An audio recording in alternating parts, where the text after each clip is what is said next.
You are listening to the Savage FINcast, episode 53, An Evening with Erik Larsen. Chicago. A criminal mastermind called Overlord held our city in his terrifying grip. Ordinary cops were losing the battle against Overlord's super freaks and mutants. Then, a miracle happened. When I found him, he had no memory of his past. I helped him find an identity and a life. Now we have a fighting chance. Now we have the dragon.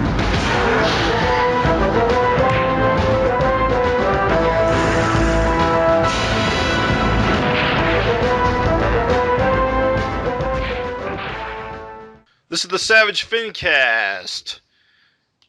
The show that can't think of anything to say that's funny. Doesn't matter. I am Jim Purcell. I'm Craig Olson. Raven Perez. And Erik Larsen. So enthused to be here. Well, it's to be alive, really. Come on. Now, we're pretty excited to have you. I think last time we spoke was about probably 6 months ago, and I can't believe it's been that long. And I think it was around issue 214 was the last one we discussed. Oh. Right now, 219 came out. As of this recording was Wednesday, so our listeners will hear it maybe a couple weeks out, but it's fresh off the presses and pretty dang awesome. And we haven't talked about 218 on the FINcast yet, so we hope to pick your brain about both 218 and 219. Okay, cool. So, Yeah. Go ahead. What were you going to say, Craig? I was going to say 218 was probably one of my favorite issues in a while. I love all the backstory with all the characters, and when you do these, it reminded me of the issue that you did a while ago where you did kind of like was it a month a panel or something? What was that one where it was a day a panel. If it was day a a panel, yeah. Panel would be, Oh yeah, that's true. We'd That be would be years 10 back. years of. and you're getting old. No, but it really reminded me of that issue, and I think you had a lot of fun with that, and I think in 218 it kind of comes out in the comic, and correct me if I'm wrong, but it seems like you had a lot of fun kind of doing this issue. Yeah. Well, the main gist of the issue, of course, is that Maxine's father has cancer, and Malcolm spends like the whole issue trying to find a superhero solution to it. And I thought that overall was a really clever thing to do in a superhero book, and like give all the reasons why going straight to the super science isn't necessarily the answer. Yeah. Well, you kind of have to do that. Otherwise, it's like, hey, we have a cure for cancer over here. Check it out. Line forms here. I do wonder, did you consider having him go in remission at the end instead, as like a twist, instead of it ending on such a downer? Okay. No. I didn't. Who's gonna die? It's really this is kind of the story of my wife's father, who went through this whole kind of heavy duty bummer deal. Mm-hmm. And it happened when Janie was pregnant with our first son. Wow. And also at the same time, he has a son and daughter. So so at the same time, his son, his wife, was pregnant also, but with twins. So he had 3 grandchildren in the hopper, and he passed away during that period of time. And I was like, oh man, That's horrible. that sucks. Yeah. And then at the same, and also I had my best friend, who was my best man when I got married. He had cancer. It's a different kind of cancer, but he was like dead a year after I got married. And I was like, wow, That's great. He wasn't the guy you've talked about that helped you create some of your characters, or no? yeah, Like Chris Vito.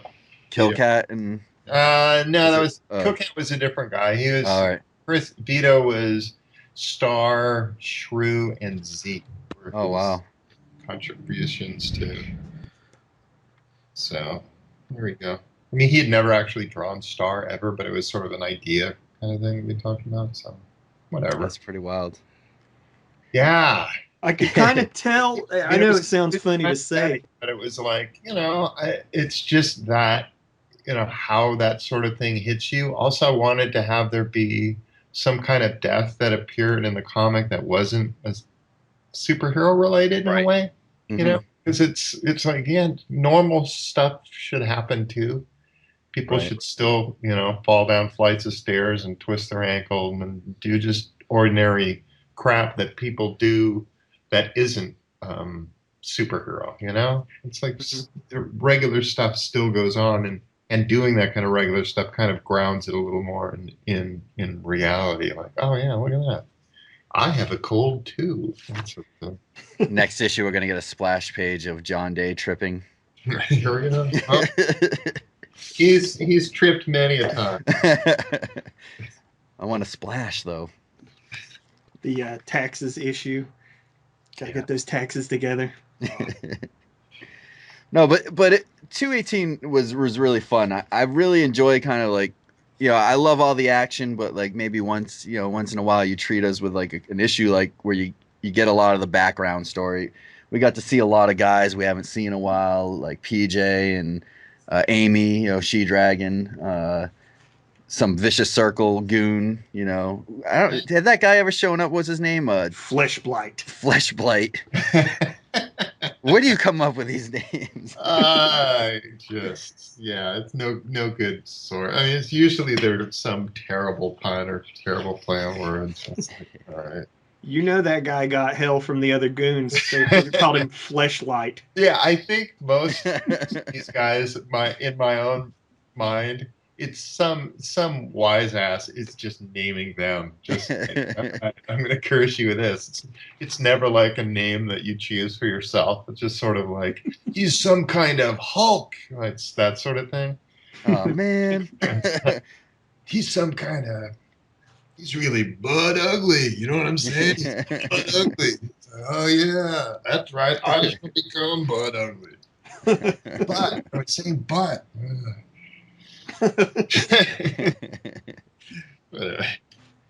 Apartment manager Craig. That gag. Where Amy rips the arm off. Oh my god, hilarious. Hilarious and horrific. Oh yeah. I kind of thought that was a bit of an extreme accident, and I wonder if their homeowners covers that.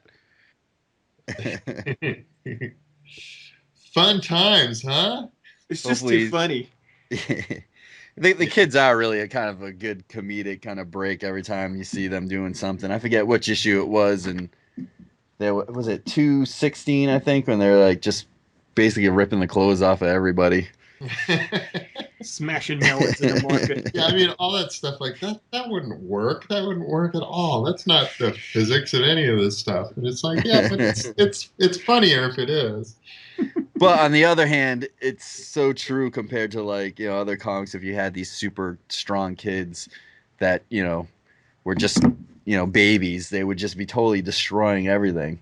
Oh my God. Can you imagine just that? Just like, we got to get another couch again because they're just ripping hunks of just stuff on the couch all the time. Just ripped our neighbor in half. Just ripped a neighbor. It came crashing to the ceiling. It's like, man, that must be expensive lifestyle you guys are leading, and you're not even leading it. It's like this is just kind of happening. Times 3. Times 3. Yeah. God. Regular children are freaking more difficult enough. Never mind. I know. That was a good parallel. I thought for sure like Dad was going to get his arm ripped off or something tragic. Yeah, well, the cancer didn't get him; the kids did. Yeah, exactly. Yeah, that was the setup. It's like if you've got the kids already doing this one thing to this other guy, and then you kind of repeat that same kind of same kid being held by a different guy. Look out. And then it's like, he's totally fine. I guess it helps that he's not yelling at the kid. It's like, this is not wise. Neighbor Craig, what you thinking? Yeah, because we still haven't seen the kids have a tantrum. So Yeah, I mean, real kids, they would just, if that was real and there were real kids doing real stuff like that, it's like, yeah, move to the desert or something because he's got a good problem. the other really cool thing I think that's going to really stand out about this issue is the use of real time, and how in the same issue you got kind of a reminder of the Cubs winning the World Series and Donald Trump becoming president. And I Yeah. think, when you look back, you're going to be like, oh, I know exactly. Oh yeah. Well, I like to do that because it sets it in a real time and in a real place. You just can go, oh yeah, I absolutely know when this took place and what was going on when this happened. And I think that's kind of important if you're doing a book that's set in real time. Trying to say, hey, this is real, man. Well, it is amazing. Like, one of the things I was thinking about while I was writing notes down about this was how, like, and everything in my life, I collected dragons since it came out, and then I stopped when I went to college, and then I picked it up right after. So it was like a 4-year gap I missed. But pretty much besides that, since '93 or whatever it was, I've been getting Dragon consistently, and that's like the one consistent thing that's been in my life is like Savage Dragon. And you have points in your life where you remember at what issue what was when you did something. TV shows have not lasted as long. I can't think of anything else that I've stuck with consistently than this book. And it's kind of cool to be like, oh yeah, this is when Bill Clinton was dealing with the SOS, or when Kerry and Bush appeared on the cover here. That I went to Japan. I remember buying that issue in Japan. I was on vacation. And yeah, well, there's a lot of fans will go, yeah, I had kids around the time that Dragon had kids, and my kids are growing up at the same time. That it's kind of neat that they're able to grow up along with the character. Yeah, definitely. It's really cool. And I mean, like I said, there's nothing else, TV or anything that's kind of, at least in my world, has lasted as long as Savage Dragon to be able to like see it. Maybe The Simpsons is like close, but The Simpsons there's not real time, so there's no. They make a joke about that about once every 10 years. Is that?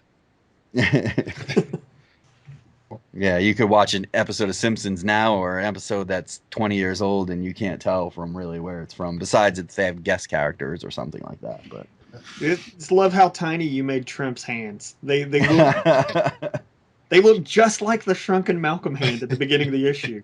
Just like it.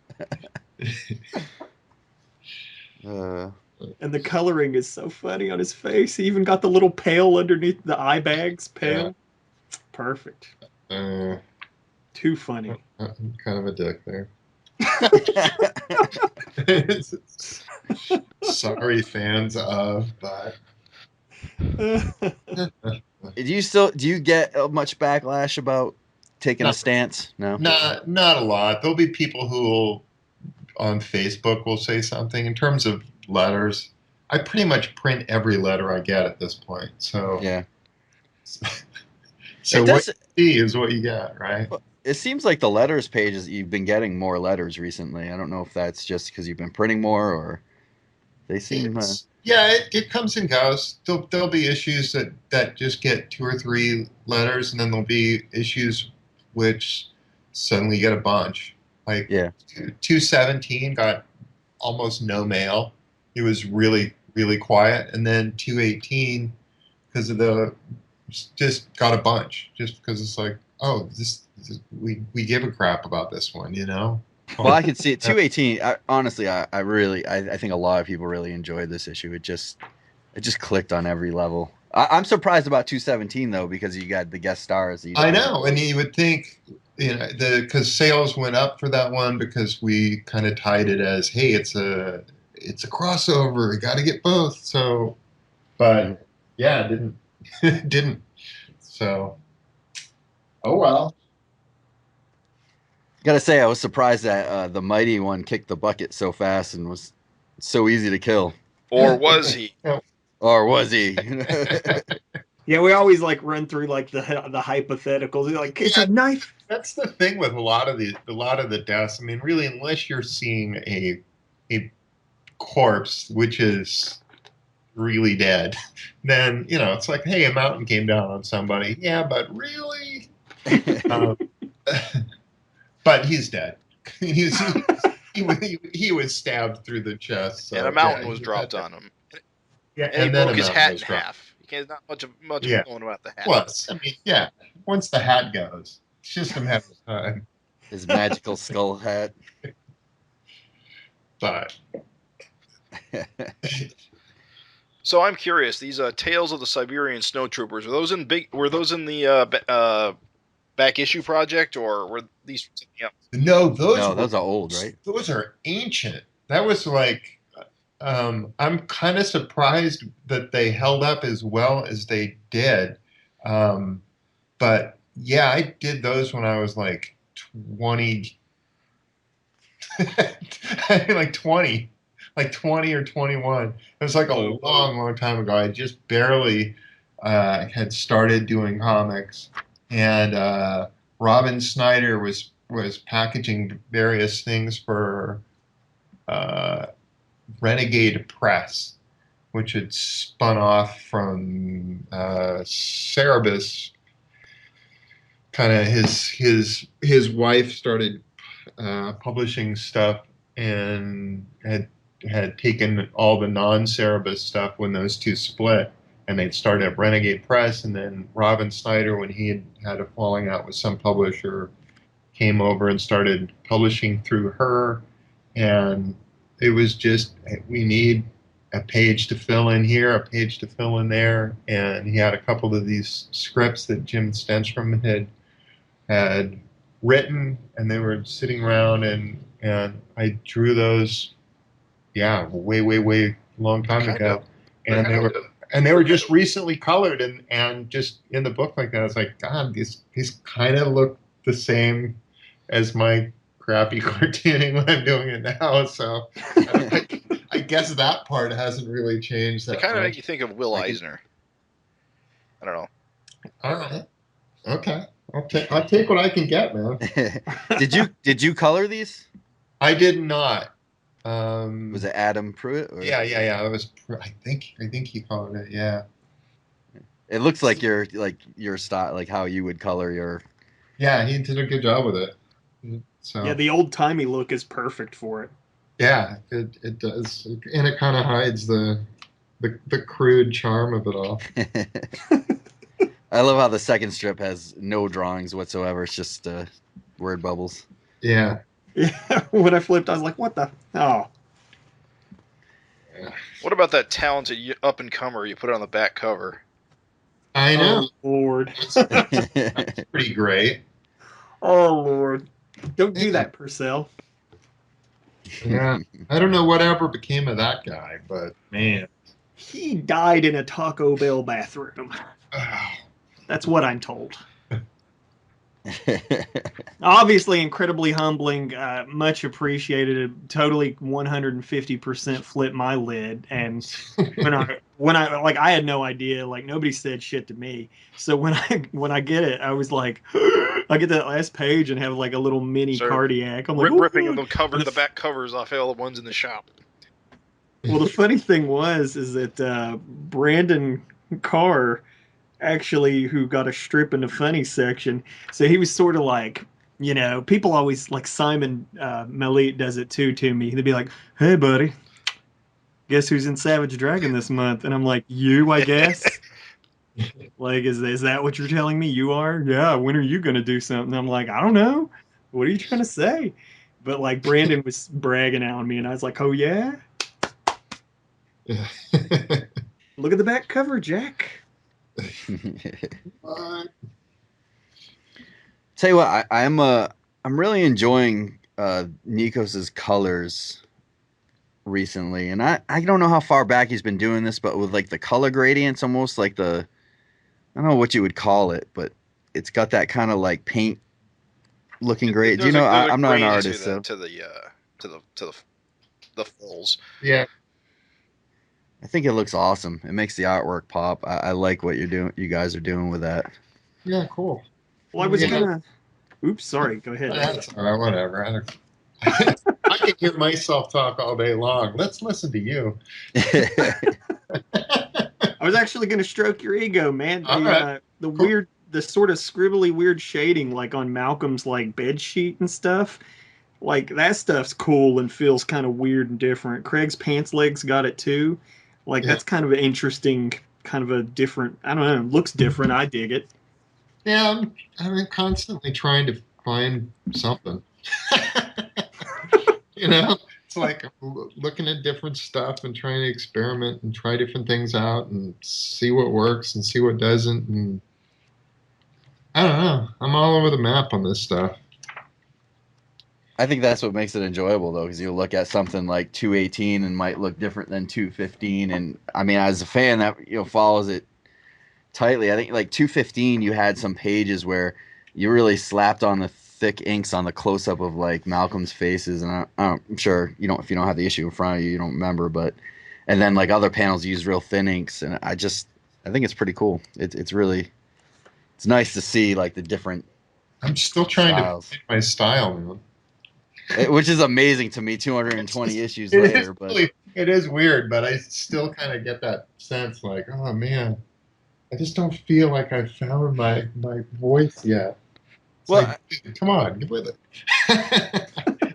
How long is this going to take? Well, do you think that other artists go through that, but just because they use different inkers, like they don't have the chance to kind of do that stuff, and it just, you know what I'm saying? I guess like, do other people kind of play around with their styles their whole career, but because they're not inking their own stuff, you don't really notice. Whereas with your stuff, we notice it.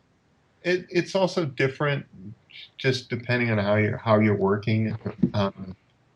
If I don't pencil a whole issue ahead of time and then ink it, the inks can get really kind of inconsistent because they'll be like, I'm doing one page, finishing that page, and then going on to the next page, finishing that page. There's not a through line through the whole book where it's all being done at one point. He'll be like, today I'm really in love with, Alex Nino. Oh, I love this. And the next day, I'm totally feeling something else today. Yeah. It's like, so all those tools you were just using, you're just not using those today? Oh, that's cool. Your house burning down? The California's happening behind him. Comes my ride. That's true, though. You end up reading like some Jack Kirby books, and you get on a Jack Kirby stint, and then you might pick up like Frank Miller, and like I mean, that happens to me. And you start reading something, you get into one frame of mind, and that's pretty cool. Yeah, I mean, if I'm penciling the whole thing ahead of time, then it can have that kind of a consistent, like, all right, I'm going with this, and this is where I'm going, bam, bam, bam, bam, to keep it uniform throughout. But that doesn't happen that much. Mostly I'm all over the place. Where are you doing most of your work these days? Are you back at home? Mostly at home. Yeah. I on Mondays I go and work at a coffee shop in the morning, and then my buddy Al Gordon has a studio in downtown San Francisco, so I'll just go and visit him for the rest of the day and hang out there and get some penciling done. That's cool. It's probably cool to sit there and draw and just bounce ideas or chat about crap. Just shoot the shit and do whatever. You lost your burger joint, so breaks up the day. Breaks up the week. Just okay. Mondays I do this. So ideally I'd do a little more of that, but it's tough too, because when you're traveling and you're someplace else, you don't always have all the tools at your disposal that you kind of need to be able to do this stuff. Right. Are you still doing Twice Up, or? Yeah. Is that you pretty much settled in at doing that? Yeah, pretty much. I bought a ton of paper. Nice. I just have big stacks of this stuff. So it's like, all right, you gotta churn your way through this stuff. When I kind of made myself a template, I'd taken a smaller page and had blown it up, so I've got all the various hash marks that I would need to be able to do, like, okay, here's a fifth of a page, or here's a 6-panel grid, or various sorts of things. Mm-hmm. So I've carried that with me wherever I go, and it's getting rattier and rattier. And we touched on this a little bit, but you got to go out to Greece for a Comic-Con and meet Nikos, which I presume for the first time in person, or? I had met him before in San Diego. Oh, all right.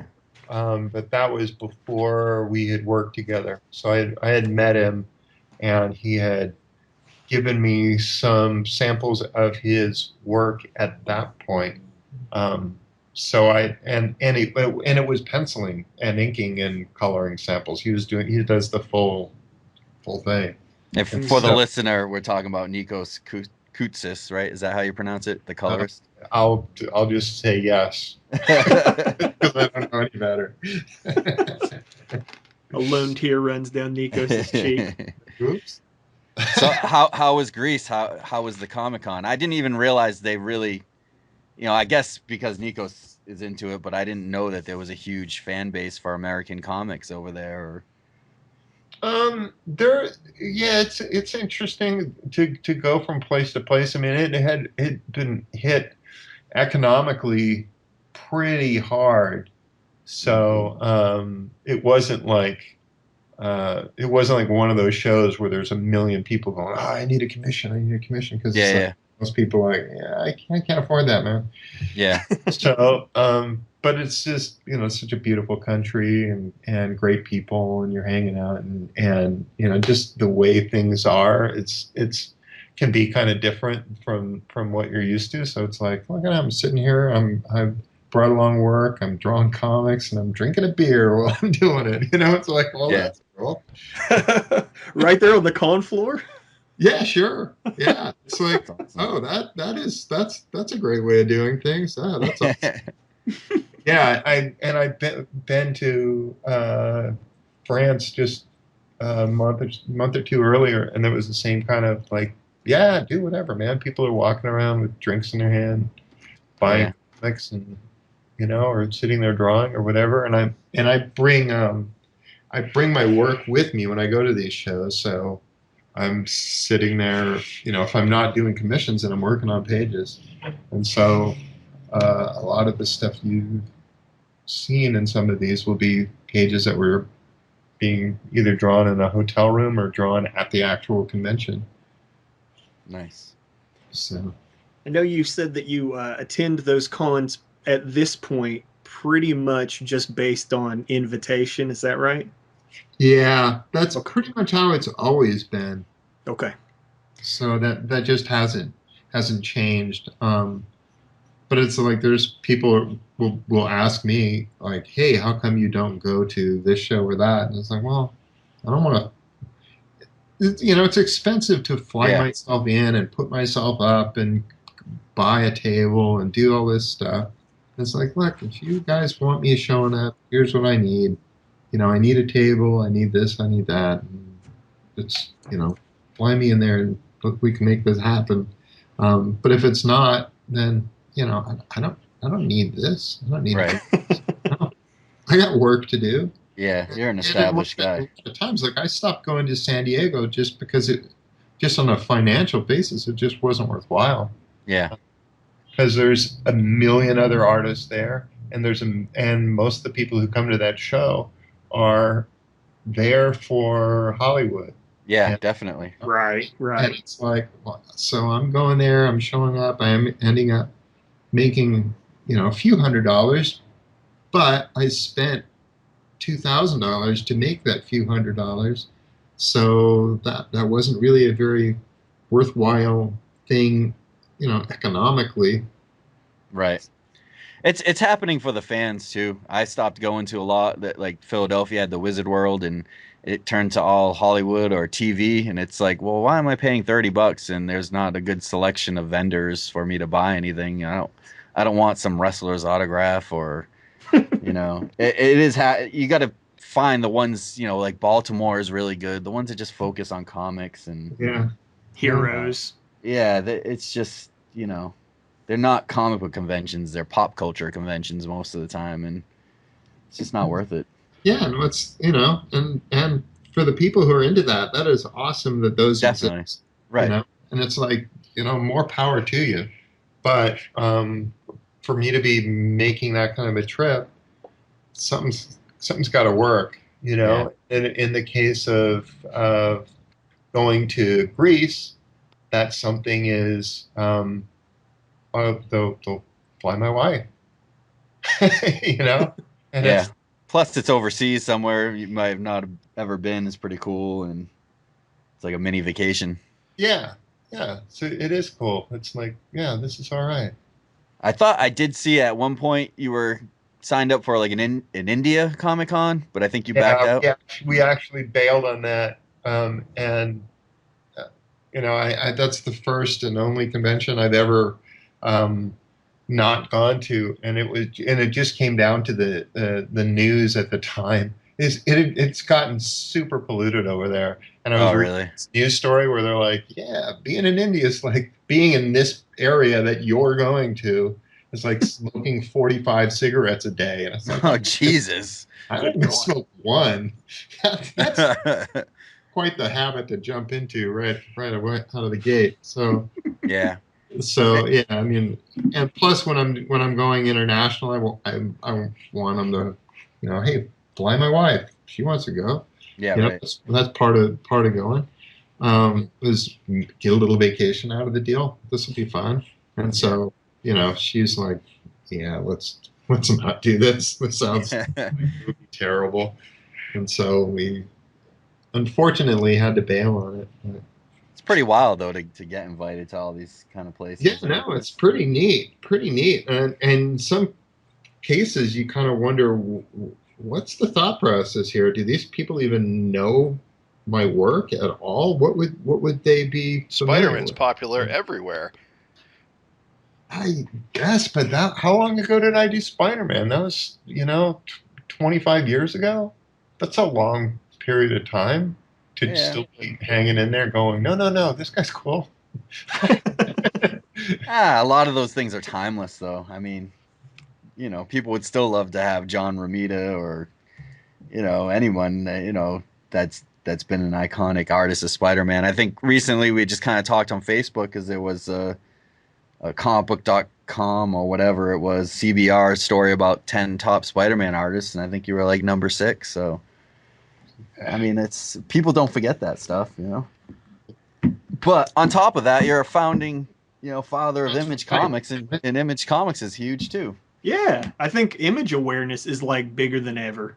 Especially nowadays, more than ever. Yeah, that's true. Because it's also kind of an anniversary year this year. Are you would you be like privy to like image sales number in India or Southeast Asia? I wouldn't. I would have to ask. I don't even know. You guys doing anything special for? I know there are some things going on for the Image anniversary, but are you doing anything in particular? Well, I mean, Savage Dragon 225 falls on my personal anniversary of when my first issue was supposed to come out. Really? Yeah, I think my issue actually ended up coming out in July, but it was supposed to be June. So anyway, June rolls around. That's about when 225 should hit. So that'll be neat. You laugh, but of all those early Image books, that was probably pretty damn good. Yeah, right? Yeah, yes. I know my second issue was super late because I finished my first issue and then we got married. So it was like, all right, I'm going to go on my honeymoon and we're going to be gone for a bunch of time. We were gone for like 3 weeks or something. So it's like, yeah, there's just no way. What wasn't as late as Wetworks? No. Yeah, no, there's always those books where you go, okay. I just remember Wetworks, like, oh, I got to get this. This is going to be great. And by the time, I collected, I think, Image Comics for like 3 years or 2 or 3 years. And then by the time I went to college, I quit and Wetworks still didn't come out. When I got out of college, then I finally picked up a few back issues. But by then I was all set. I know that probably this is something you don't know or care anything about it, but did you see where God Country's #2 issue is the Savage Dragon homage? Yeah. But I was talking to the creator on that, and he had showed it to me before it was released and all that stuff. So yeah, I'm very much keeping an eye out for that stuff and seeing where it goes. So Invincible took Youngblood. yeah, Oh, that's did right. they? I didn't Like see all that. all the Image comics are doing like homage covers, aren't they? I A lot. guess. I haven't done one yet. You did one of your own. Yeah, Yeah, this is a right. good jumping off point to talk about 223's cover. Well done. That's one of my favorite trade covers. Eagle Eye Purcell. Yeah, latest you showed. I imagine you showed that cover after the issue dropped because of the whole Glum thing. Yeah. But yeah, it shows Malcolm and Angel, superimposed over a big, like massive Glum in his armor, crushing the earth. And it's a callback to that Worlds at War trade paperback cover where instead it was Dragon and Jennifer with Dark Lord in the background.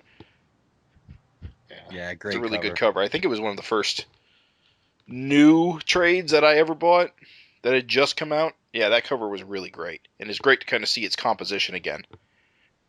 Yeah, well, that was when I was doing new covers on trades, and then it got. It's time consuming.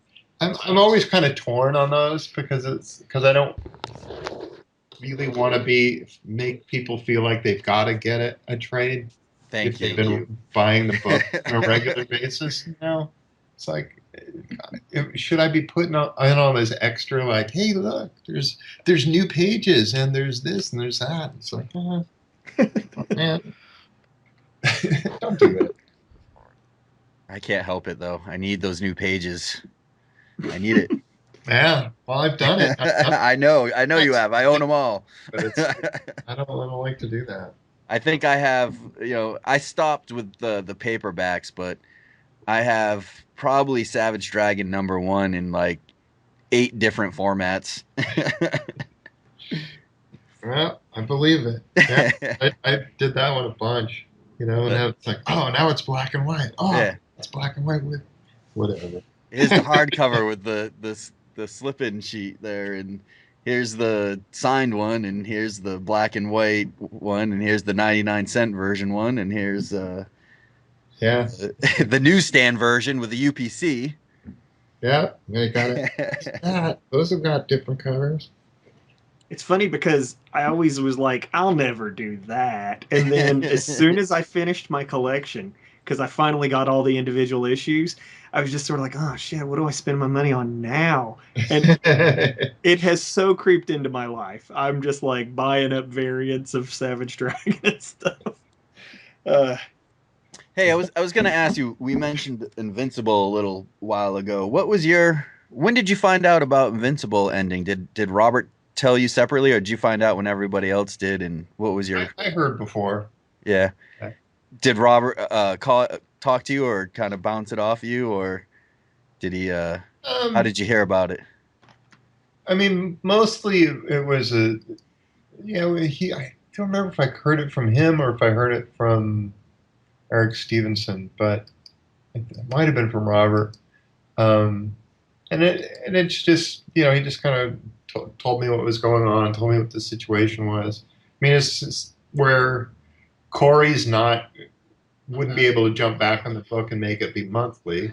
And then Ryan Otley was kind of feeling like, I've been stuck on this. I've been on this same book forever. I kind of want to do some other stuff. Yeah, which is understandable. Which makes some sense. And so it's like, rather than try and find yet another artist who can take on this book, let's just call it quits. Let's just have it come to a nice conclusion, which would be, different from what everybody else is doing. So it's like, let's do it that way. Yeah. So, all right. I'm torn though, because it's like one of the only comics I still collect regularly. It's kind of like a sister book to drag. It's in the Savage Dragon school. Eric, you're going to be the last superhero comic at Image. Yeah. I just have to get rid of Spawn. I think concluding it. I tried to kill it, man, but when I got him, the sales kept going up. I had to bail. You're the Spawn Manchurian candidate. Sure, I'll draw and write your book for you.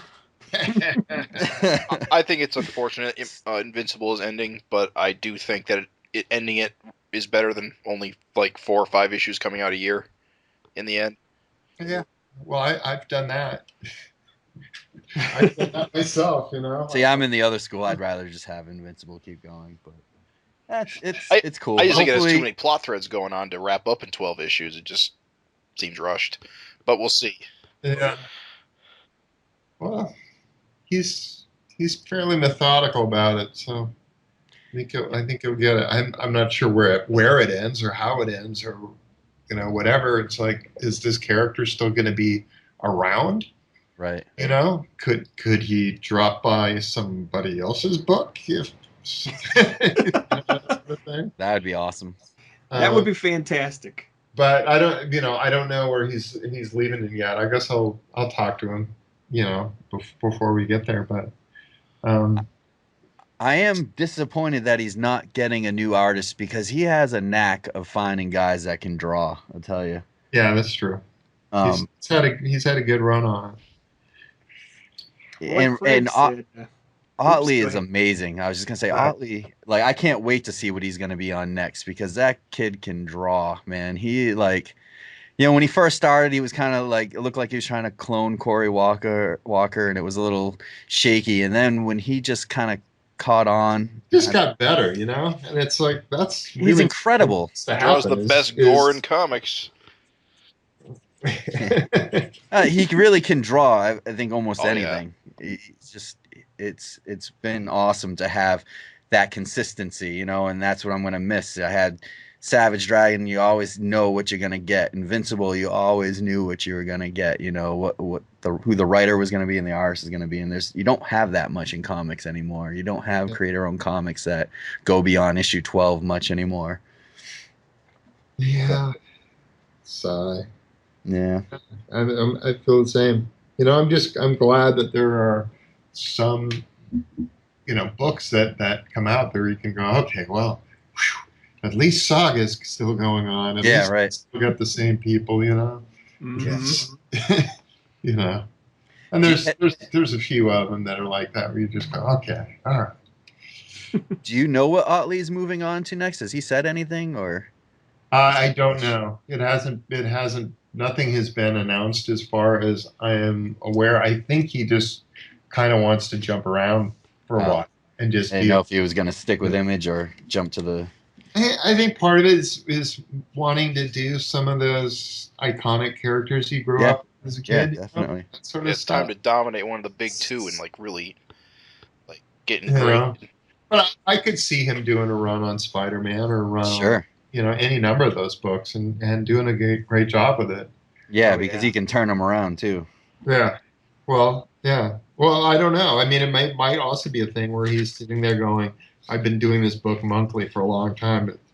I know you guys keep doing 6-issue arcs. How about me doing 6 issues or something? Yeah. And it's like, okay. We're just going to have 6 of them? I am glad that there's some books that are still going on that are like, all right, cool. There's still these guys still working on Southern Bastards. Same guys are still doing Outcasts. I'll tell you what, I enjoy Southern Bastards. I'm not a big college football. I actually don't really like college football at all, and I didn't think I would enjoy that. But somehow they've made that book really enjoyable, and the art is fantastic. Yeah. Any of you guys read Rumble? I have not. Rumble's a good one. Who's that by? I know I've got it, but it's like, there's all this stuff that I don't quite get to. Mm-hmm. I got work. Yeah, right. Unfortunately, this does consume a lot of time. Yeah, I was reading the letters column. You're like, I don't watch TV. I don't really read any comics. I was like, I understand that. Yeah. I get that. I don't do much of that stuff. I've been listening to, I can listen to podcasts some. I can do books on tape a little bit. That sort of thing can kind of work.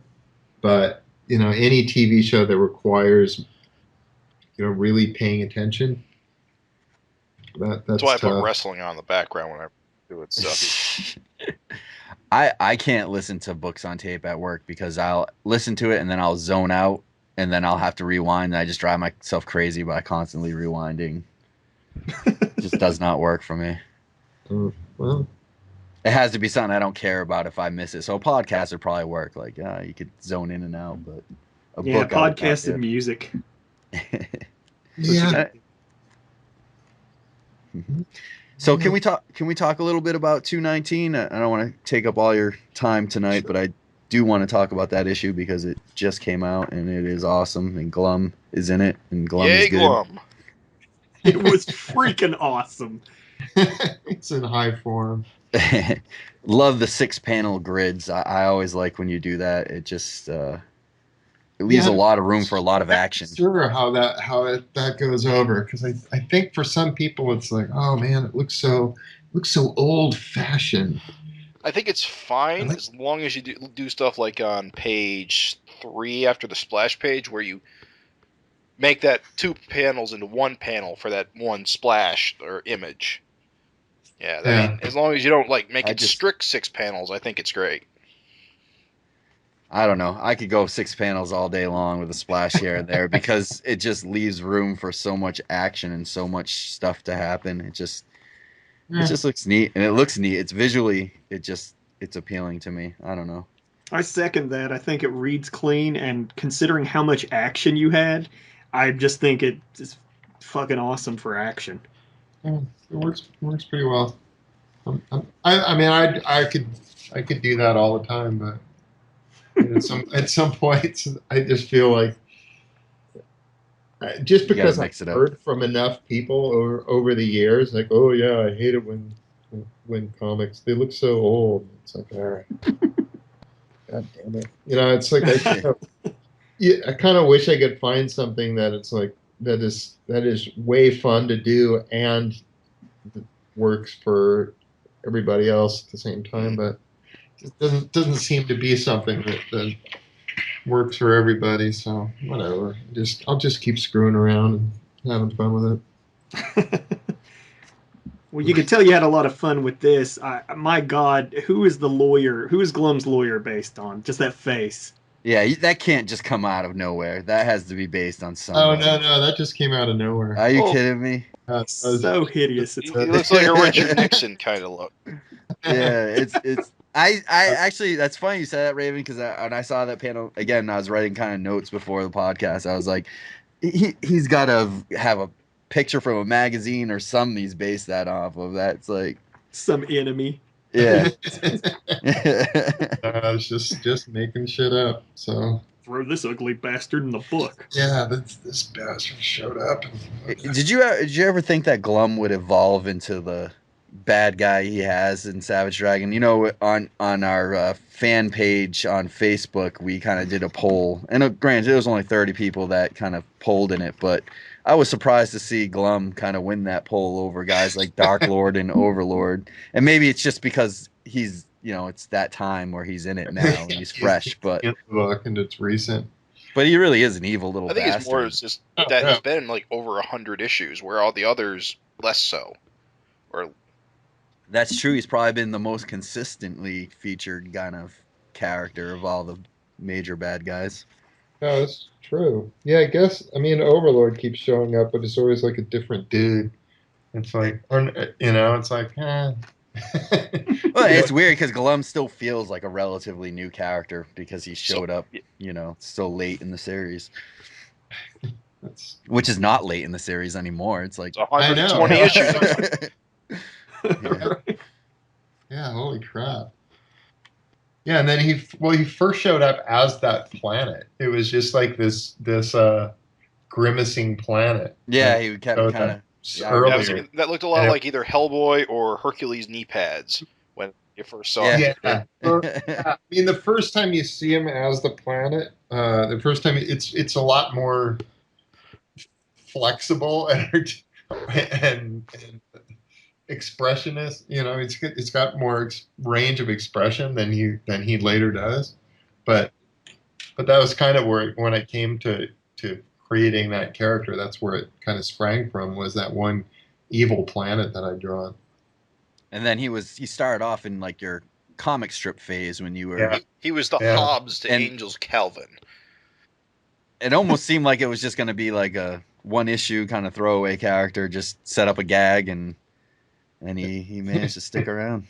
Yeah, he was actually more of the Calvin to Angel's Fair Hobbes. enough. Yeah. Like he's this evil, scheming little bastard. Little plush doll. Much hand wringing. But Tony in the armor is just fantastic. That was what I wanted. Toady taking over. He's the boss now. Poor Toady, we hardly knew you. Oh, I love the giant poot sound effect, and he just gets shitted out. You see the pants kind of open up, and he just falls out. The skull falls out the hole. Amazing. That was genius.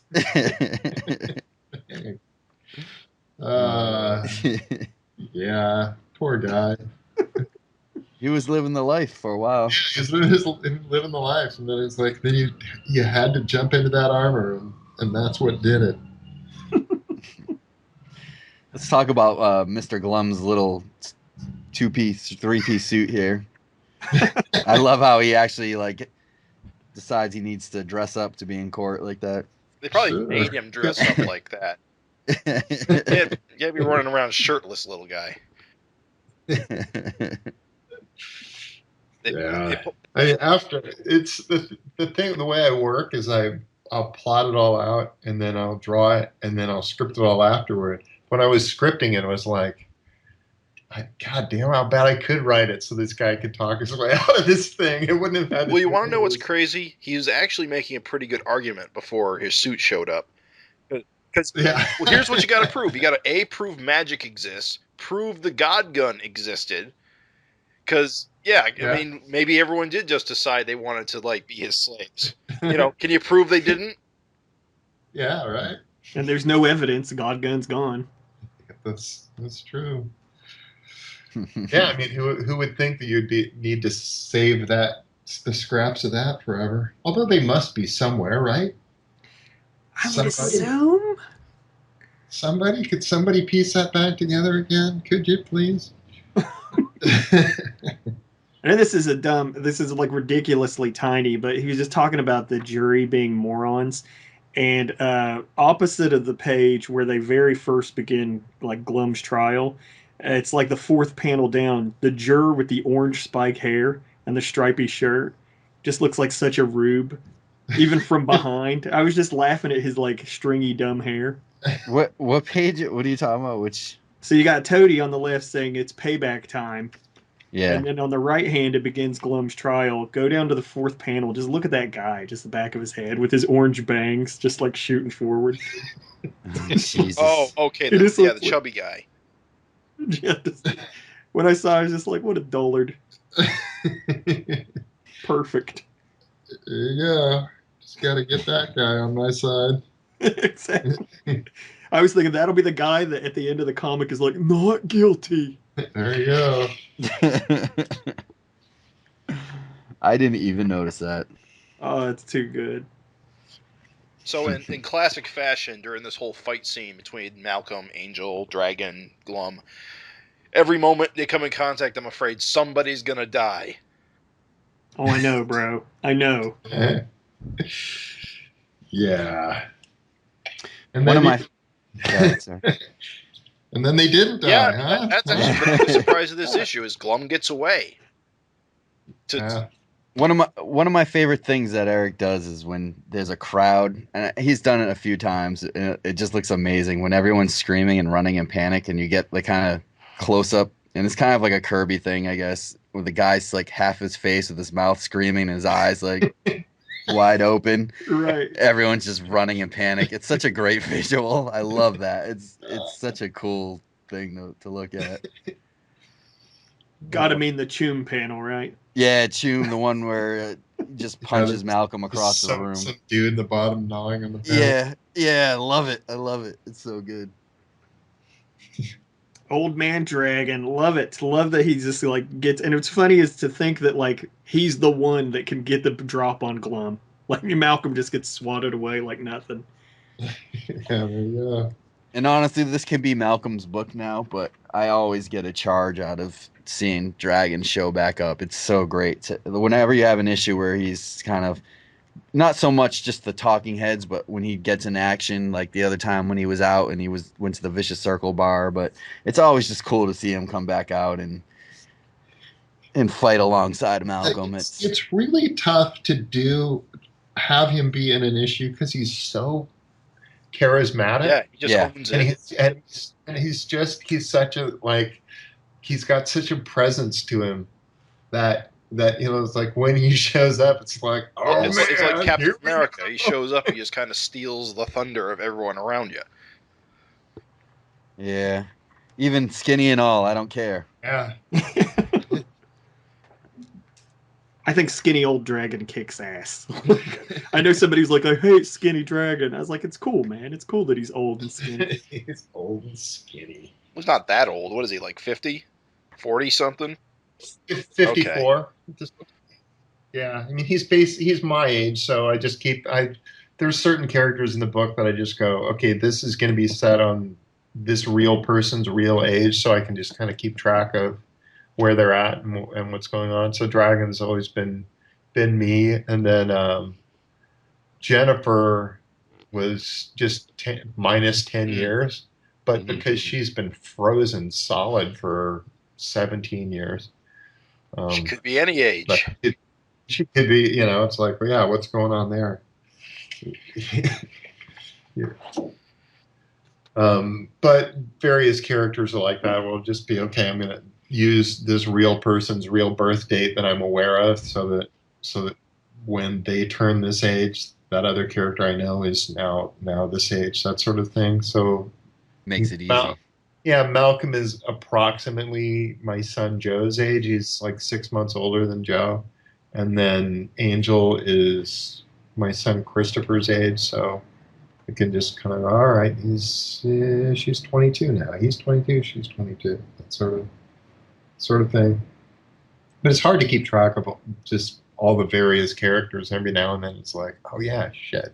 That character hasn't been in the book for 20 years, I guess. Yeah, I remember that with Dung. Now we got to make him lose all his hair and have a beard.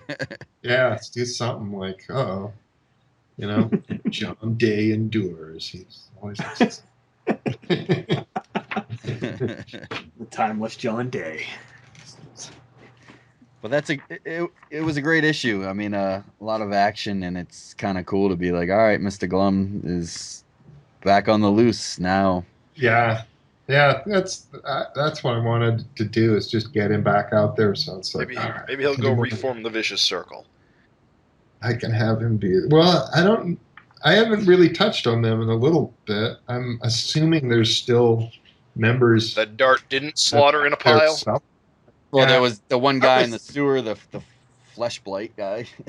Yeah, well, I'm assuming there's a few that are just kind of. I didn't put all the big names out there in that heap of dudes. It was like, it's mostly. That was 215 when Dart severed everybody's head or killed everyone. Mostly losers. I mean, if you look at that. They're all the throwaway dorks. Well, one of the corpses in the little squiggles kind of looked like Rogue Warrior. Rogue Warrior, it wasn't one of them, right? Say it ain't so. Okay. No. He's too cool for that. Characters like that are like bigger, real characters. Yeah. I'm not going to just dispose of them in a tiny little panel where you got to squint to find them. Okay. But I guess let's talk about 215 real quickly. I don't want to dwell on it, but I was a little perplexed by that scene about her killing all the VC guys. Did we ever get any backstory on that, or is that just because she's just a psycho? Right, bathing in their blood because reasons. Is she had that crazy cauldron? Is she into like some kind of dark arts or something, like heads mounted on the wall? Yeah, I guess she is sitting there going, well, these kids aren't going to be if you drop them in a regular standard issue fire, they'll probably just be fine. Like, oh, Yeah. all right, what the hell was that about, lady? So I had to do something that at least visually seemed like, okay, this could be trouble. Yeah. And I just imagine she's just like, okay, these guys are useless. I don't need these guys around. Yeah, it's just crazy. That's got probably the most deaths in many issues. Not really like super essential deaths either. It's a weird issue. What can I say? No, I have my moments. That was a great issue. Barry exploding and Oh yeah, that fight was killer. Yeah, that Malcolm just fucking lost it. Just I don't care if you have exploding darts, I'm gonna catch him, and I don't know. He just went all sorts of ape shit. Don't put his kids in harm's way, man. Yeah, at this point, I don't know. I mean, we haven't really established that much, like, just how tough are these kids? I mean, we've seen them breaking fingers and fucking with people somewhat, but it's like, if some badass came crashing through the wall. We never really saw Malcolm at that age. Was it implied that he was about that strong when he was that young? I'm assuming so, that he was also a badass, and that he was probably every bit as much of a handful at that age, but he was in Vicious Circle. No, he was Covenant of the Sword. I wonder how many Club. arms of Covenant of the Swords people he ripped off. Yeah. They had their plans.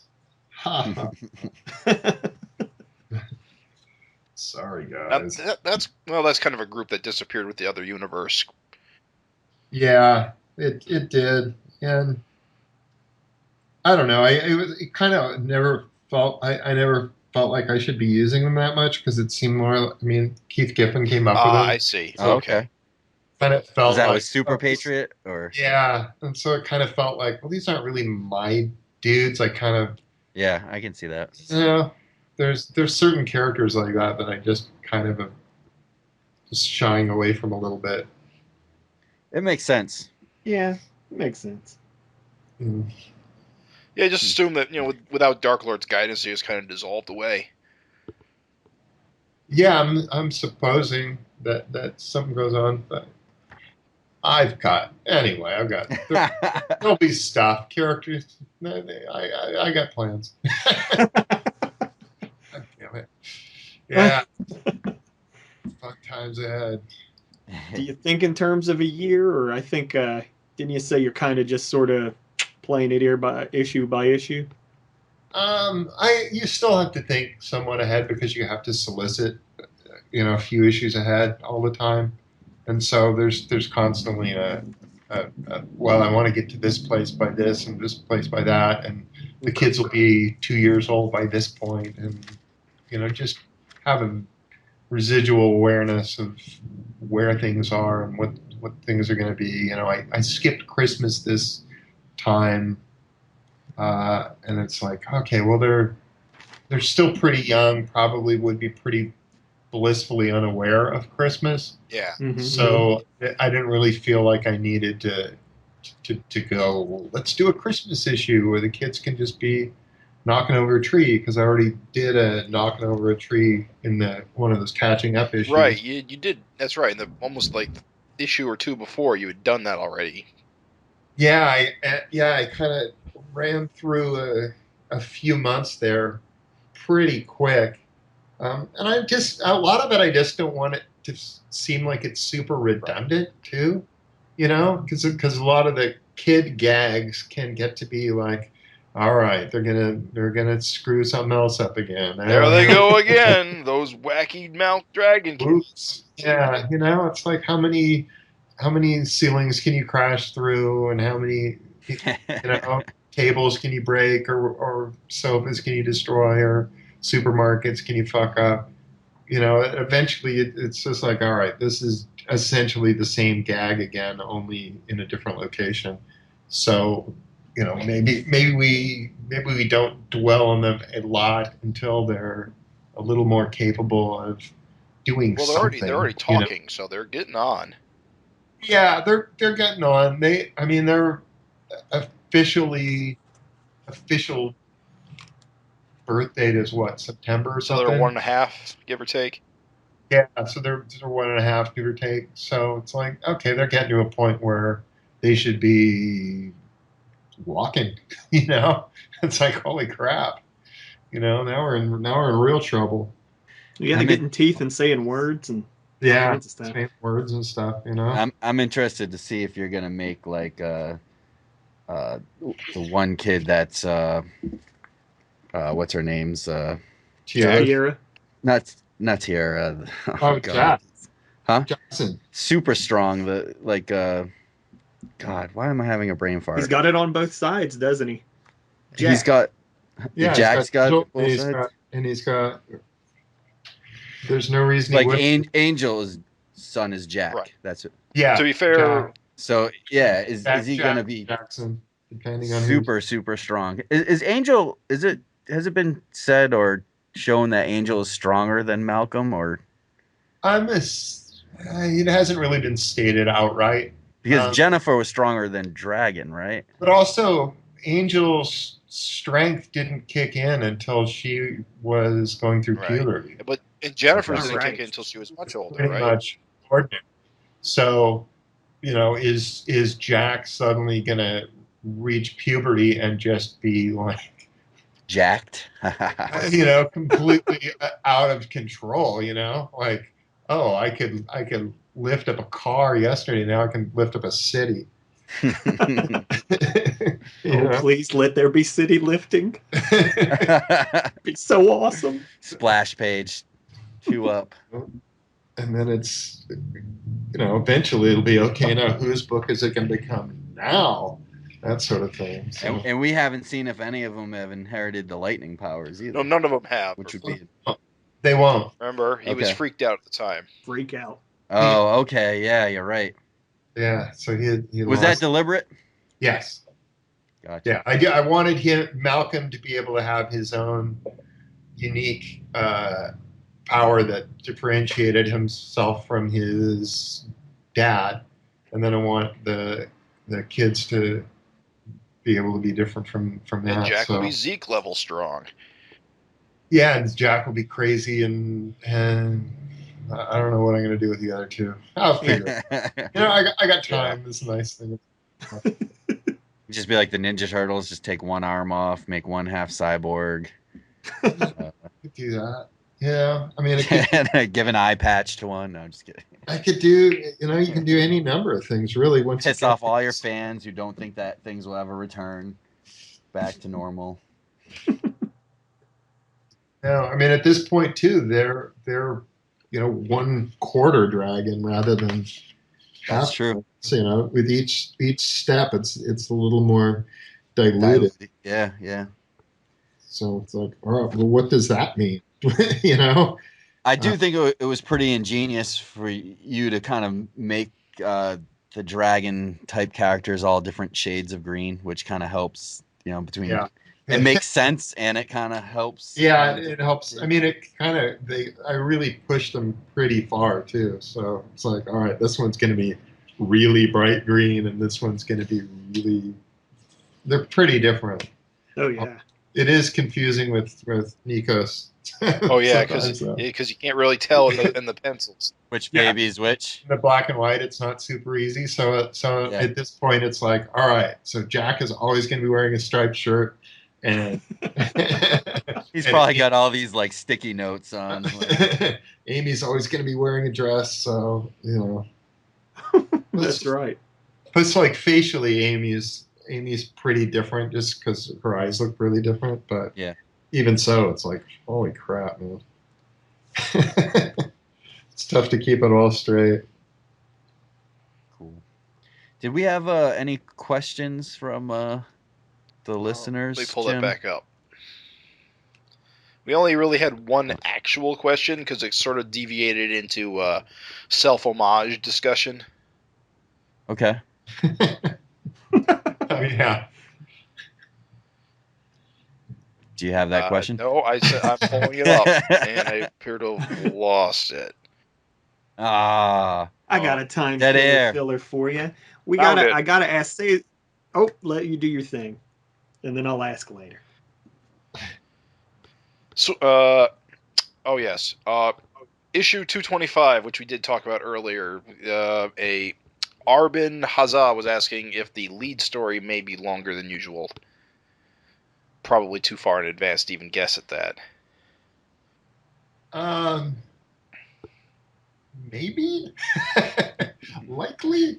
I'll probably do some new backup stories, at least, that'll be inked by different people. So there'll be a bit of that, and there'll be some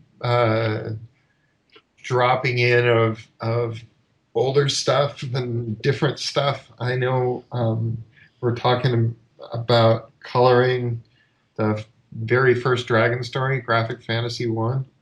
Just having that be in color, because that's never been colored before. It'd be kind of cool to color it kind of old-timey looking and have it run in the book and run some other weird shit that I can find here and there. You got that Mighty Man story from the Athenscon. Is that going to be reprinted? That's going to be a one-shot. Okay, cool. So we just solicited that. Wow. So that'll be coming out. You haven't done a one shot in a long time. What's the last one shot you did? Either the Mighty Man reprint or She-Dragon. Really? Has it been that long? I feel like it has. I mean, unless you count giant-sized Kung Fu Bible stories. Yeah, there you go. That wasn't really Dragon. Yeah. Yeah, because then you had all of the back issue project books too. Yeah, that's true. So yeah, I've done a few little one-offs here and there, but it has been a while since it's been anything Savage Dragon related. So you're gonna draw a few stories, kind of like issue 100, where you're gonna have other guys ink like some 4-page stories or 5-page stories. Yeah, something like that. I know there's a few different guys I've been in contact with that I haven't worked with on this book at least. So it's like, all right, let's cool. Try them out and see how it goes. Can you name any names, or too early yet to? If they end up dropping out, then it'll be a lot of tears on my end. But Joe Sinnott said he'd at least ink a pinup. Nice. And I've been talking to Tom Palmer about inking a backup. So it's just like, well, that would be cool or weird. Joe Sinnott, from back in like Fantastic Four, Jack Kirby, Joe inker. Yeah, well, I'll come up with something. Oh, you got to come up with something really cool, somewhat Kirby-esque or something. Yes. Oh God. Let's do something with that. There's always those cool guys who've been around for a number of years, and just to see like, well, what the hell would that look like? I had the pleasure of meeting him maybe 6-7 years ago, and he's such a nice guy. I bought his book that forget what company prints it, but great book, and he's really nice, and he's a great artist beyond just the inking. Yeah, no, he's good. I missed who it was.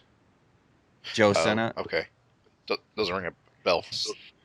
Oh, he's like the greatest Jack Kirby inker in most people's mind. You think of all the iconic Fantastic Four Kirby issues, and the guy that laid down the inks to really make him. He inked the Fantastic Four. Is he the one who redrew Superman's face? No. He didn't. He's been a Marvel guy for 50 years.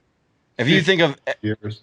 Every iconic like Doctor Doom splash page and stuff, Joe's had a hand in it. Really everything. He inked Jack's first issue of Thor, the very first Thor story he did, but he's worked with him on a number of different things. Look him up; you won't be disappointed. He's a good guy. So I got one more question. It wasn't from the Facebook. This was actually meant as a interesting conversation, which we aren't. I'm not sure if we're doing that this year or if we're going to do something else. But it's a good question with having you on, so I'm going to ask it now. This is from Sean Moran, and he asks, If Dragon is an alien with amnesia, what does his voice sound like? I don't think he sounds like Jim Cummings, like the cartoon, but I'm not sure what he does sound like. Does he have a Chicago accent? Does he have some weird alien tone of voice? What do you guys think? No, he does. I mean, as Emperor Kerr, he's got a weird alien accent. That makes sense. When he's Emperor Kerr, which is why when he was running around, people were just kind of going, "What? No, wait a minute, you don't sound that doesn't." Well, now you have to give us a little taste. I have no idea. You got to use your mind. Right? Everyone's is different. I don't know. I mean, it's not like a real thing. So okay, I can't go with that. When we were casting Savage Dragon for the cartoon, I was using Bruce Willis as my guide. That was like, well, he should sound like Bruce Willis. He should sound like, like he's in Die Hard or whatever. I think you've said. I think I've said before. That way, he can kind of be a smart ass, and he can kind of be intimidating. It sort of gives more of a range than if he sounded like whoever.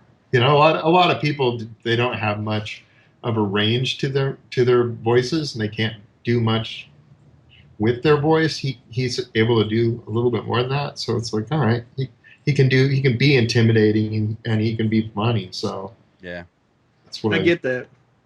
For me, it's funny because we've been talking to you for so long about this, and you make yourself so available on social media and in the forums that the way you talk is the way I see how Dragon's written, and so I just picture you saying your voice, because it just this is Erik Larsen's kind of character. I don't know. It's just.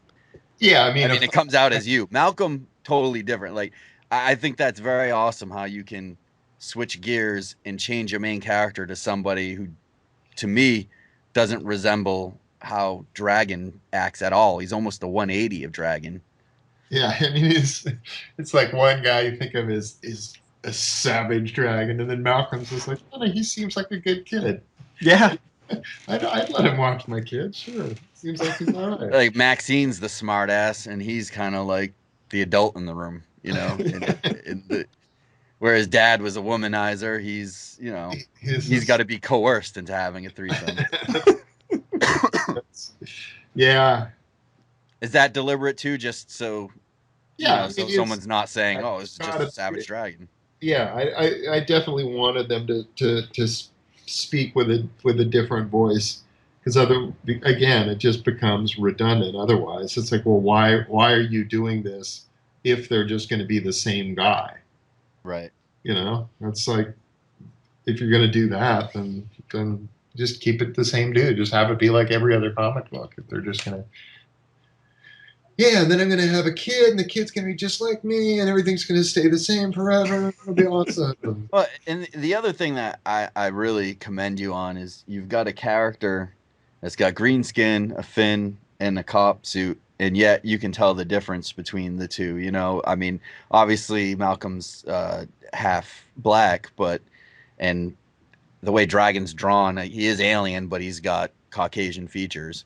Yeah. But it's not as easy as another cat, son of Batman or whoever you wanted to make would have a costume. You could just change the costume. Basically, all you have to work with is having to change the facial features and to really be consistent with that. And it's pretty cool. Thanks. It's I can't imagine it's very easy, especially in the beginning. But yeah, well, it took me a little while to find his face, so I got there. But yeah, he was that awkward. Just got here from Dimension X period. He'd gone through went through some different phases there.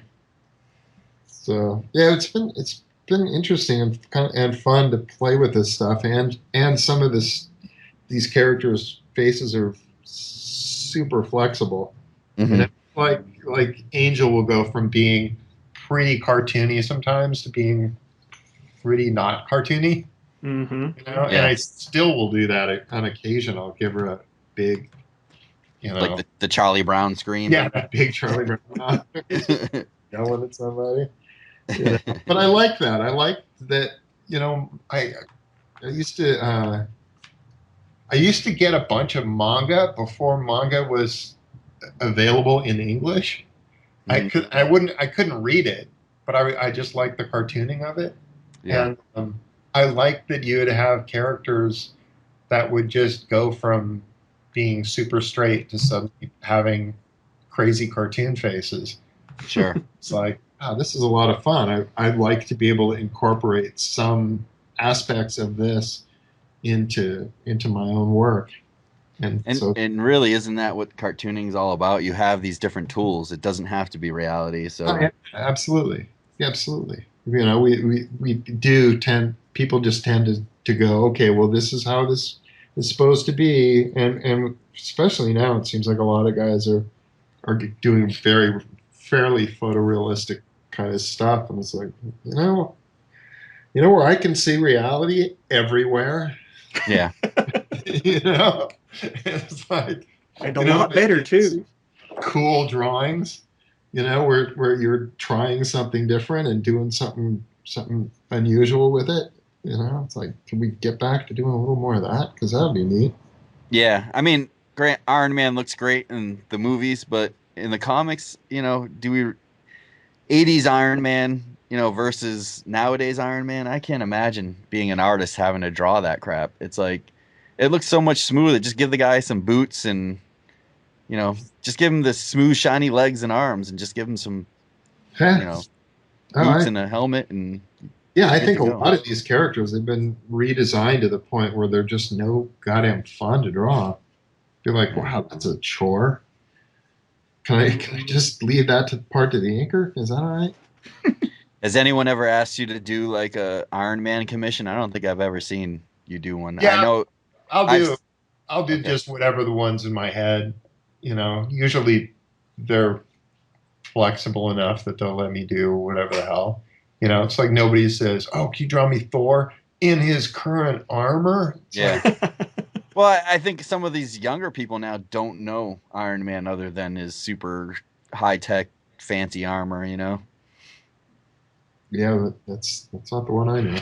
Right. I can't pull that out of my head. I would have to. I mean, I know you've drawn it on those annual covers for Marvel way back when, and that was more the old school Iron Man. But whatever was current at that point. Yeah. But now he's just a whole different level. I don't know how people do it. It's like you said. I can't imagine that that's any fun at all to do. Like, to have to remember, like, oh, this curve of the leg armor goes this way and that goes that way. It seems like hell on earth. Yeah. Oh, absolutely. Oh, and they've done that with all the DC characters with lines all over their suits and really, come on. Yeah. It's got to be no fun. Yeah. Yeah, come on, man. Let's just make it so this stuff is fun, and you can see that artists aren't capable of drawing them. It takes too damn long. Right. So it's like, how are you going to get this stuff out monthly? That's not even possible. Well, I want to ask you just a few more questions before we let you go. I know we've taken up a lot of your time. I don't think we talked to you about this last time, but what were your thoughts on any of the new superhero movies, like Batman versus Superman? Did you catch that flick? I'm sure you did. Yeah, it's all right. Yeah. I wasn't like super excited about it. There's some neat things in it. There's always something in there where you go, oh, okay, that's cool. I know shit. That's awesome. The Batman costume seemed to be a little more up your alley versus the armored previous. Yeah. Whatever. Cool. They keep trying. I wish that they would go with a straight up Chris Reeves brand Superman costume, just so that he seems different from the other guys. What it does look like every guy's costume was made by the same person, doesn't it? Yes. Yeah, that to me is a real problem. Have him be different. Have him seem different. And especially if you had in that Man of Steel movie, if you had those aliens showing up in their armor and he's sitting there wearing a costume that his mom made for him, it'd be like, that would be awesome. It's like he's in tights and they're all torqued out and their stuff. It's like, I there you just go. I just can't get over how dark a tone a Superman movie is, like it just doesn't seem right. It's weird to me. I understand it works perfectly fine for Batman, but it seems like there's got to be a happy medium. And I think Marvel's really kind of been kicking more ass in the way they're handling their Marvel has characters. variety in their movies. They decide that if movies got to be dark, it doesn't mean they all have to be dark. Yeah. Yeah. I mean, Yeah, whoever decided Zack Snyder was the guy to like frame all these movies was just did 300 do that good? I guess so. It's all right. I mean, Watchmen didn't though. That was not a hit. What did you think of Doctor Strange? And that was all right. It was visually too much Inception. It's like, all right, not enough Starinko. We've already seen that we can do this already. Show me more of your other dimensional stuff. Show me stuff that I haven't seen before. I didn't like that he essentially spoke with the same kind of smart talking dude as Tony Stark. It's like, dude, does everybody have to be the smart talking? Unfortunately, that's kind of in right now. Is that ever since like Firefly, everyone's got to have snappy banter. Yeah. Yeah, I get it. Which but give me some contrast. Have there be some guys that are that way, and some guys that are something else. Yeah, I totally get what. It seems like there's it's either all that or it's all grim DC characters who never heard a joke in their life. I haven't seen Doctor Strange yet. I missed it, but I heard that throughout that movie, he's basically being taught that being a snarky asshole isn't the way to go, and it's like that's like his character arc, is that he becomes less snarky at the end of the movie. Then someone turned around and said, "Wait a minute, Tony Stark's the biggest character in the Marvel universe, so apparently being snarky does work." Yeah. I bounced on all those. I was just going to throw this in because everybody's just sort of saying it, but I skipped out on superhero movies. I'm just like, I'm done with Raven this. Has checked out. They just kept telling me you got to watch the action scene in Civil War. So I was like, whatever, it's on Netflix. I'll skip to that scene and watch that scene. And it was unwatchable because literally every moment, every single character was making a joke every single scene. There was no straight man. Yeah. I like that though. I like the lightness. I think. Well, we're talking about. I think it's strange when they're all super serious and they're running around in underwear. We're talking about a genre where people talk while jumping. Yeah. It's a weird. That movie was weird. Just that they were all fighting in a big empty lot. But you can't kill anybody. Collateral damage will be minimal. It just seems so weird that they would just be, or running through a tunnel. It's like, really, these people are keeping up with cars? That doesn't work. I will say this. I'm always amazed how, like that scene, there's 50 cop cars chasing them, but they're fighting in the airport and it's just crickets everywhere. What did you think of Spider-Man in that movie? Do you think? I thought it was all right. I think as the movies, I think it's the least charismatic Peter Parker yet. The least Peter Parker feeling Peter Parker yet, but in terms of the Spider-Man costume, that looked pretty cool. I just like how naive and experienced he is because of how young they're going for him, and I think that gives his character room to go. The problem with that is the actors are going to age, and so you can't keep him a teenager for very long. You can get one or two movies out of that, and then suddenly he's not in high school anymore. I do like how they made the eyes kind of move and how it gives it a little more expression. Yeah, I do. I thought that was neat. You used to be able to do it in the comic, and that was always cool. I do think there's way too much Tony Stark in the trailer for the new movie. Like, it kind Yeah. of spoils it being a Spider-Man movie when he's playing sidekick I to don't know. Iron Man. Yeah, I like it. It's tying in That's- different characters and that's the sales pitch in the last, and they got to sell it somehow because the last time they did Spider-Man, it didn't work out so well. well, I'll tell you the reason why I like the movies so much is because I don't like the comics anymore, and the movies are a way to kind of bring it back to that basic level and not get too convoluted. And now I don't even recognize the comics anymore because everyone's a woman now, or they've changed, or I don't know.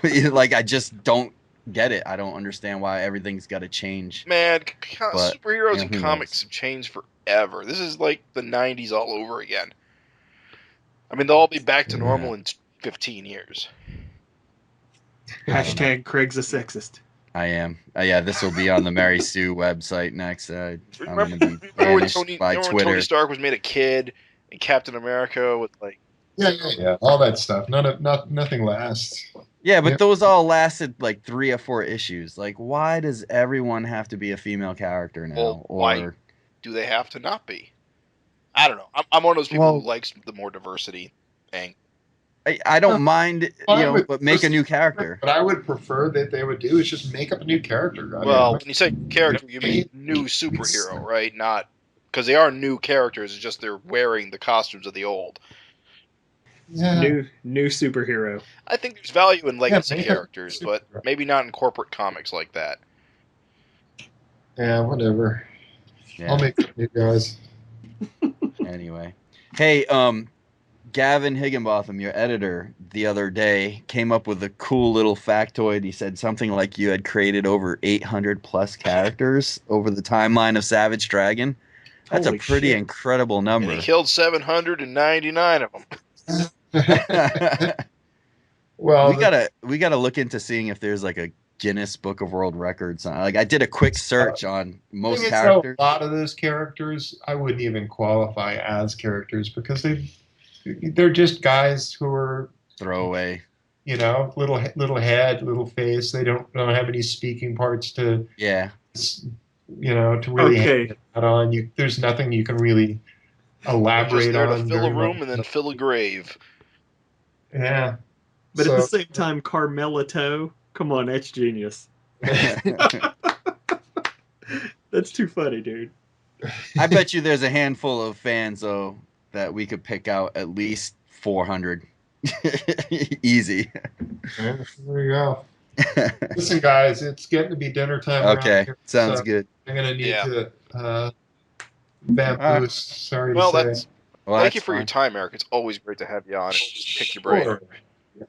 Yeah. If you want to do this again, you don't need to wait 6 months. All right, sounds good. All Well, it's right. great talking to you. Thanks a lot. Okay. Talk to you later, guys. Think it's over. All right. Bye bye.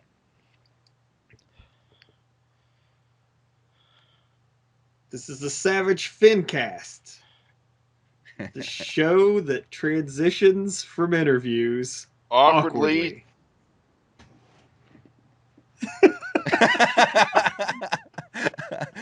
Awkwardly. The show that finally remembered what he was originally going to say. The show that I the just show love that that. gets its kicks above the waistline, sunshine. I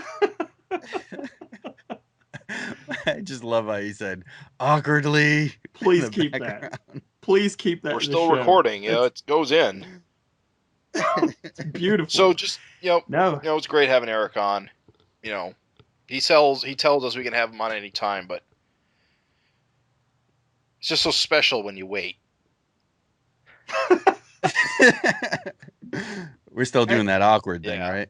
abstinence. It's a choice. Just real quick, we don't really have any news. Although it was I did see an announcement that there's actually a new issue of Big Bang Comics coming out from AC Comics called Big Bang Universe number 3. Apparently there's been 2 previous Big Bang Universe comics. Yeah, from really? AC Comics. Apparently we missed the news, or I don't know. They came out like last year. But apparently some of the backups that ran in Savage Dragon look like they're going to be in this issue. Because I saw that Nice. the guy, that chef who made the pie that's a bomb was a preview panel. I remember him. That was the panel that finally won me over. And Big Bang, for listeners who might not know, Gary Carlson is kind of one of the co-creators, and he's the guy that created the Megaton comic where Savage Dragon kind of had a few adventures before he actually became the real Savage Dragon in Image Comics. Small Fin, Paul Dragon, right? Yeah, and no, I think so. Paul Dragon definitely had a small fin. Yeah. And actually after Megaton, he created Big Bang years later, and that I forget what comic company it started at, but it went over to Image with I think Erik's help, and I think it ran for like 20 or 30 issues. I have them all, I just don't remember, but it's a really cool comic that kind of. But now it's at AC Comics, home of FemForce.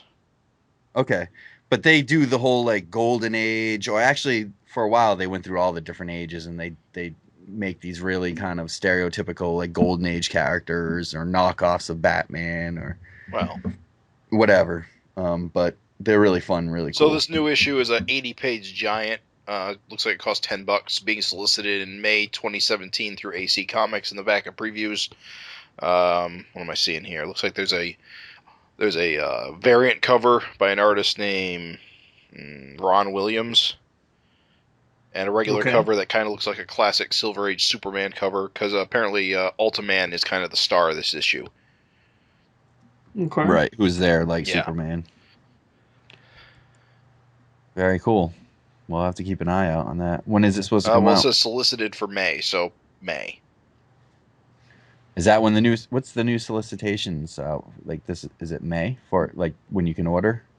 No, I think it's out. It's going to be out in May. So whenever the solicitations for May come out, which probably is the latest. Okay. Very cool. Similarly, a news item that we could have expanded more upon, but it was brought up during the interview, was that the Mighty Man issue, when it was published in the Athens Comic-Con, was black and white. And of course, when it's coming to us here via Image, it's going to be in color. So even if you did get the Athens Con exclusive, you still will have something new to look forward to when it's printed and available here. Nice. I'm waiting for my issue as well. You said you're getting one? Yep. So I'll have, and it was funny, he's like, you do know it's going to be reprinted. I was like, I'm past the threshold. I'm double dipping all over the place. Yep. So don't worry about it. So are you wanting to just sort of do a little sign off? Yeah. Well, you got to do 220 solicitation, yes. Right? Where even is it? Hold on here. Let's do Savage Dragon 220. Oh, so professional. Simon, he was like, I can't believe you left in the part where you're looking it up on the internet. It's like only the best for the Savage. My editor messed up. I'm sure it'll say something like Malcolm Dragon in a comic. So I think it's time for us to take a look into the future. What do you say, fellas? Let's do it. Stop. No. I have no choice. I feel it coming on. Savage Dragon 220. While Malcolm Dragon copes with a world-conquering menace, inexplicably pardoned and set free, Angel Murphy finds herself back in Dimension X, facing her greatest foe. Does that actually say pardoned? Yep, inexplicably pardoned. Fascinating. The miracle of 2 month in advance solicitation. There you go. So that'll be dropping February 8th. That's a mere heartbeat away. Very exciting. Nice. This current arc with Glum on the loose, I can't, and especially with that cover for 223. I kind of hope this. I really hope it isn't the end of Glum. I just hope it's just another great Glum adventure in villainy, and it just opens up the next chapter of Glum. I gotta say, I feel like that's going to be a guy who, Bagoom, I don't think he's going anywhere. I feel like he's going to be with us for probably another at least 50 issues. 50 years. There's too much there's too much quality. Like, we always pick on Malcolm's Small Rogues Gallery. Glum is just a great character. Yeah, I agree. So yeah, thanks for joining us, guys. Good. Thanks for coming on, Raven and Craig. It's always good to have you. A pleasure. Okay. Good talking, Dragon. And of course, thank you again to Erik for indulging us in our squeaky fanboy voices. And that's. And 220. Well, 220 will be right around the corner. I mean, if I remember correctly, Erik said that this was the first time he ever had like 2 in the can before the first one was published. So should come out in short order. In 25 years, the first time. What? I don't know if it was the first time or it was just a wet and while. Yeah. I think he said it hasn't been a while, but you got to think. I mean, he's been doing it for 25 years, so. For it to come off as remarkable for him, it must not happen too often. Gotcha. All right. Thanks, folks. See you next episode. Peace. So, off of the recording, let me tell you guys a real funny story real quick.